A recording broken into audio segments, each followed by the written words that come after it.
Kita awali dengan informasi pertama, pemirsa. Ratusan warga terdampak pekerjaan eksplorasi seismik 3 dimensi perusahaan geofisikal Prospecting BGP mendatangi gedung DPRD Kota Prabu Mulih. Warga yang emosi hendak menerobos masuk menemui pihak perusahaan, namun dihalangi petugas kepolisian. Sudah hampir 1 tahun terakhir, proses ganti rugi dampak pekerjaan eksplorasi seismik 3 dimensi oleh perusahaan geofisikal Prospecting BGP tak kunjung selesai. Warga yang emosi dengan berteriak meminta pihak perusahaan bertanggung jawab mengganti kerusakan sesuai kesepakatan.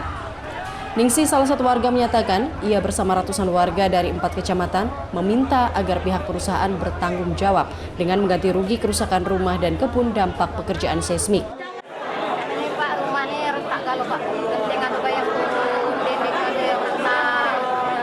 janji sekian sudah didata sekian, atau cuma 30% Pak di sana, makanya kami tidak terima Pak. Itu retak rumahnya oleh apa, Bu? Retak rumahnya oleh apa, Bu? Oleh seismik. Usai dilakukan mediasi antara warga dan pihak perusahaan oleh DPRD Kota Prabu Mulih, pihak perusahaan geofisikal Prospecting BGP berjanji akan segera membayar kompensasi dampak pekerjaan seismik sesuai tingkat kerusakan. Keterlambatan terjadi karena banyaknya dokumen yang harus diselesaikan satu persatu dari Kabupaten Muara Enim, Pali, dan Kota Prabu Mulih. Selisih itu normal saja, ya. Karena apa?